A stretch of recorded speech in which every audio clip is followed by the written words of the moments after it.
Bom, falando sobre os critérios das provas objetiva e discursiva, a prova objetiva de caráter eliminatório e classificatório será composta de 80 questões, né? De múltipla escolha com 5 alternativas e uma única resposta correta, de acordo com o comando da questão e com pontuação total de 60 pontos. Então, o conteúdo programático verificado no anexo 1 do edital haverá no cartão resposta para a questão 5 campos de marcação, um campo para cada uma das 5 opções, A, B, C, D, E. A prova objetiva será corrigida por meio de processamento eletrônico, a partir das marcações feitas pelos candidatos no cartão resposta. Então aí terá, né, correção e mais algumas coisinhas importantes. Faça a leitura por completo. Vamos avançando aqui. Da prova discursiva. A prova discursiva será aplicada no mesmo dia, turno e dentro dos prazos de duração previstos para a realização da prova objetiva. O objetivo da prova discursiva é avaliar a capacidade de expressão na modalidade escrita e uso das normas de registro formal, do registro formal da língua culta, né, do formal culto da língua portuguesa, bem como clareza, precisão, consistência, concisão de texto produzido. A prova discursiva receberá pontuação máxima de 40 pontos. Então, aí, lembrando os 60 pontos da prova anterior, então a gente vai ter um total aí 60 pontos, mais aqueles 40 pontos que dá 100 pontos. E aí, depois, para concluir, mais 10 pontos aí que são específicos da prova de títulos. A prova discursiva deverá ser manuscrita em letra legível com caneta esferográfica de tinta preta. Muita atenção aqui, hein? Tem gente que não compra a caneta correta, não leva a caneta correta. Então, a caneta preta. Beleza? Olha a cor aqui, ó. Preta. Não é azul. Não é outra cor. Material transparente, não sendo permitida a interferência ou participação de outras pessoas, salvo em caso do candidato com deficiência, a deficiência impossibilitar a redação do próprio candidato, né? E algumas questões que envolvem aí pessoa com deficiência que necessitam aí de algumas coisinhas, né, elementos a mais. Então, algumas coisas importantes, ó. A folha do texto definitivo da prova discursiva não poderá ser assinada ou rubricada, nem conter em outro local não apropriado qualquer palavra, marca que a identifique, sob pena de anulação da prova discursiva do candidato. Então não façam marcações, não coloque um asterisco, não coloque um hashtag, não coloque seu nome. Não faça isso porque você vai ser eliminado. Vamos avançando, tem mais coisas. Façam a leitura por completo, muito cuidado com a prova de redação. Pessoal, a prova da avaliação de títulos, tá? Meramente classificatório. Total de 10 pontos, somar os valores dos títulos e com comprovantes, né? Em relação aos títulos, comprovante seja superior a este valor. Serão convocados para a entrega de documentos para avaliação de títulos todos os candidatos não eliminados na prova objetiva discursiva, conforme os subitens que estão discriminados lá em cima. Os candidatos que forem convocados para avaliação de títulos, mas que na classificação final não estiverem dentro do quantitativo de vagas oferecidas, conforme o quadro de vagas, serão considerados habilitados e somente serão nomeados se houver desistência. Muito bacana, ó. Tem concurso que coloca esses candidatos como eliminados, que não forem aí estipulados dentro do limite de vagas. Este não, você vai passar, você vai ser aprovado, você vai enviar seus títulos e vai ficar aí na berlinda, caso abra alguma vaga. Vamos avançando, avançando, avançando. Bom, quadro de títulos. Doutorado, 4 pontos, só um doutorado. Mestrado, 3 pontos. Pós-graduação e especialização lato sensu, 1,5 pontos, aí pode ser 2. Total de pontos, 10 pontos. Aqui vai falar das horas, pessoal. Instruções para aplicação da prova objetiva e discursiva. As provas serão aplicadas na data provável de 25 de setembro de 2022, o último domingo do mês de setembro, no turno da tarde, com duração máxima de 5 horas, incluindo o tempo para a leitura de instruções, preenchimento da folha de respostas e transcrição da folha para o texto definitivo da prova discursiva. Então é um dia só, aplicação da data, que será a prova objetiva e, ao mesmo tempo, a discursiva. Aqui fala de novo sobre a caneta. Vamos que vamos, hein, pessoal? Avançando, mas lembrando que sempre é bom pertinente fazer a leitura por completo. Aqui, ó. Professor nível 3, né? Vaga 5.000. Entretanto, a gente vai ter um escalonamento. Ó. Nomeações em 2023 serão um total de 1.262. Nomeações em 2024, vou colocar de outra caneta. 2024, total de 1.262 nomeações. Nomeações em 2025, total de 1.262 também. E nomeações em 2026, total de 1.264. Sempre entre os meses de abril, maio, setembro e outubro de cada ano. Então, vão ser nomeados nos anos de 2023, 2024, 2025 e 2026. Vida que segue, vamos adiante. Disposições finais, faça a leitura e vamos para aquele anexo que é sempre importante, tá? Pessoal, chegamos na parte do conteúdo programático das provas. Conhecimentos gerais para todos os cargos, né? Língua portuguesa, que eles chamam de conhecimentos gerais. Aí tem os domínios em relação à língua portuguesa, faça a leitura, gêneros textuais, ortografia, emprego de classe de palavras, sinais, pontuações, colocação de pronome, tudo isso sempre cai, tá? Fica muito esperto aí com a língua portuguesa. Ó, tem um aqui, ó. E tem 1.2. Realidade étnica, social, histórica, geográfica, cultural, política e econômica do estado de Goiás e do Brasil. Então isso aqui, eu diria que aqueles conteúdos que são importantíssimos, né, para que as pessoas que vivem ali no entorno conheçam a região, conheçam o estado. E aqueles que são de fora, meu amigo, vamos fazer leitura, hein? Do que? Formação econômica de Goiás. Deixa eu diminuir aqui a caneta, que está muito grossa. Formação econômica de Goiás.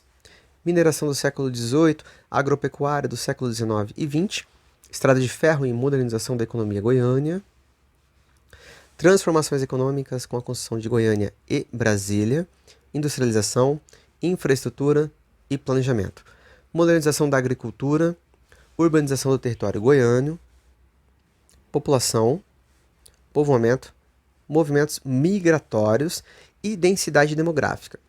Economia goiânia, industrialização e infraestrutura de transportes e comunicação.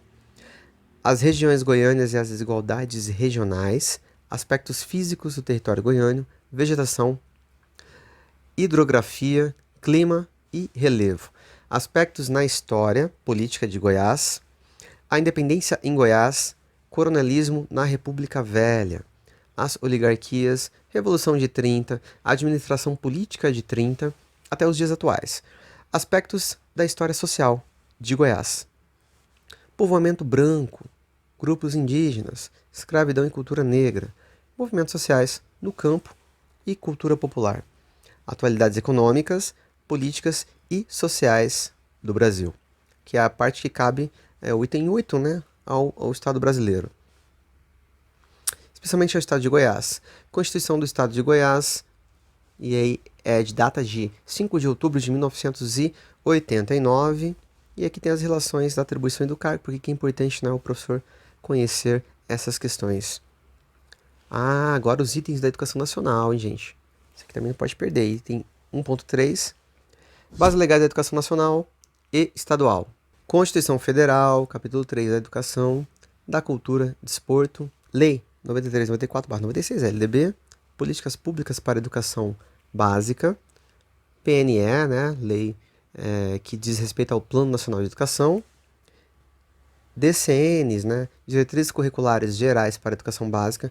Muita gente sempre pergunta e fala, BNCC, né, e com os temas contemporâneos e com os currículos diferentes de cada estado, a gente deixa de lado as DCNs. Não, as Diretrizes Curriculares Nacionais nunca deixaram de ser válidas. Se teve alteração na BNCC, se teve alteração nos currículos, os DCNs sempre são usuais.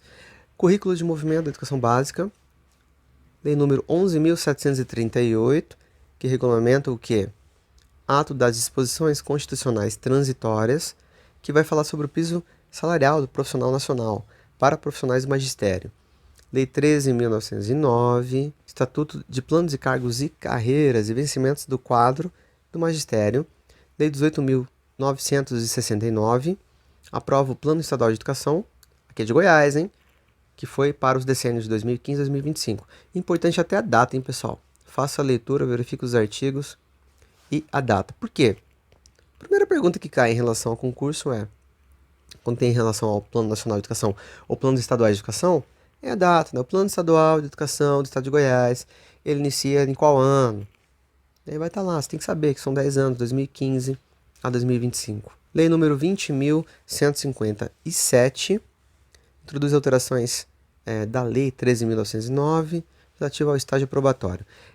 Item 11, Lei 20.115, processo de escolha democrática do diretor. Item 12, Lei número 20.422, institui no âmbito da SEDUC o Programa de Auxílio Alimentação. Item 13, Lei 20.756, dispõe sobre o regime jurídico dos servidores civis públicos do Estado de Goiás. Lei 13.909, né? E aí tudo mais. Revoga, né, a Lei 13.909. Estatuto de Planos de Cargos e Vencimentos do Quadro de Magistério. Item 15, Lei 20.917, institui o Programa de Educação Plena e Integral. Item 16, Lei 21.316, altera a Lei 20.917, institui o Programa de Educação Plena e Integral e dá outras providências.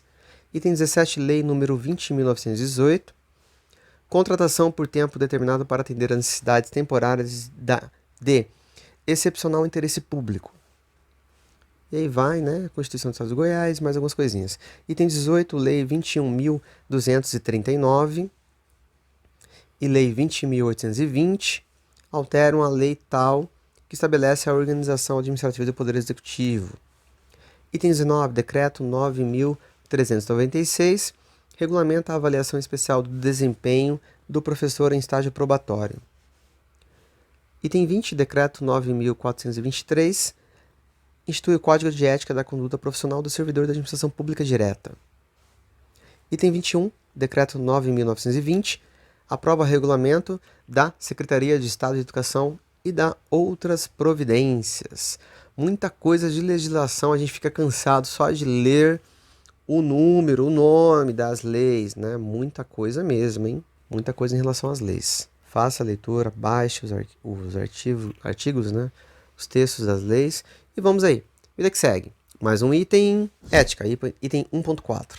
Ética e moral, ética, princípios e valores, ética e democracia, exercício da cidadania, ética e função pública, ética no serviço público. Muito bom mesmo. Mais um item aqui. Temas educacionais e pedagógicos. Tema muito importante, sempre cai, a gente tem que estar ligado com esses temas. Deveras importante. Planejamento e organização do trabalho pedagógico, processo de planejamento, concepção, importância, dimensões e níveis. Planejamento participativo, concepção, construção, acompanhamento e avaliação, planejamento escolar, planos da escola, plano de ensino, plano da aula. Currículo, tecnologias da informação e comunicação, educação à distância, educação para a diversidade, cidadania, educação em e para os direitos humanos, educação integral, educação do campo, educação ambiental, fundamentos legais da educação especial inclusiva, papel do professor, educação, sociedade e prática escolar, tendências pedagógicas na prática escolar, didática e prática histórico-cultural, didática na formação do professor, aspectos pedagógicos e sociais da prática educativa, segundo as tendências pedagógicas, coordenação pedagógica, e aí tem coordenação pedagógica como espaço de formação continuada, processo de ensino-aprendizagem, relação professor-aluno, compromisso social e ético do professor, componentes de processo do ensino, objetivos, conteúdos, métodos, estratégias pedagógicas e meios, interdisciplinaridade e transdisciplinaridade, avaliação escolar, o papel político-pedagógico e organicidade do ensinar, aprender e pesquisar, fundação histórico-cultural da escola, escola, comunidade escolar e contextos institucional e sociocultural, PPP, projeto político-pedagógico da escola, políticas educacionais e construção da escola pública brasileira, resolução do Conselho Estadual de Educação de Goiás, resoluções, hein? Que está no plural. Tinha que deixar claro aqui quais são as resoluções, para ficar mais específico para o candidato. Documento curricular para Goiás, que é o DC Goiás, documento curricular para o Goiás. Tem o documento de ensino médio, documento fundamental, é bem grande, tem várias páginas, depois eu vou abrir aqui para que vocês possam ver. Base Nacional Curricular Comum, que é a BNCC. Olha, digo que cansei, hein? Cansei. Fiz 2 concursos últimos, né? Um para o estado de Alagoas, outro para o estado de Mato Grosso do Sul, ambos de bancas bem difíceis. Do Mato Grosso do Sul, Secretaria de Estado de Educação de Mato Grosso do Sul, a banca era a OCP. No estado de Alagoas, a banca era a Sebrasp, né? Aquela que o pessoal fala aí que é a hora que o filho chora e a mãe não vê. Então, e não tinha tanto conteúdo assim, não tinha tanto uma mistura, né, de legislações e leis e olha, tá muito difícil essa prova pelo conteúdo didático, conteúdo programático. Só para o candidato gravar isso aqui é um Deus nos acuda. Imagina agora, tem os conhecimentos específicos, né? E os conhecimentos específicos, cada um de vocês vai fazer a leitura, né? Professora de artes visuais, dança, música, teatro, biologia. Nossa, biologia enorme. Biologia e física sempre com conteúdos muito grandes, né? Muito cansativos até, eu diria. O candidato vai penar, hein? Biologia, educação física, filosofia, física. Olha o que eu falei, ó, física é bem grande também. O pessoal cobra coisas de física aqui, que é física avançada, que não vai dar na aula. O professor não vai lecionar isso. Geografia, história, também bem grande. A produção aqui de história muito grande. Intérprete de Libras, instrutor de Braille, instrutor de Libras, também é grandinho, hein? Língua materna indígena, Carajá, muita coisa para cobrar sobre a língua Carajá. Tapuia, Chavante, extenso também, muito extenso. Quilombola, muito extenso também. Língua inglesa, língua portuguesa, matemática. Matemática também sempre bem grande. Pedagogia, química, bem grande também. Sociologia. E é isso. Valeu, um forte abraço. Vamos sempre aqui pensando, sempre refletindo a educação, a sociedade e a complexidade do real. Valeu!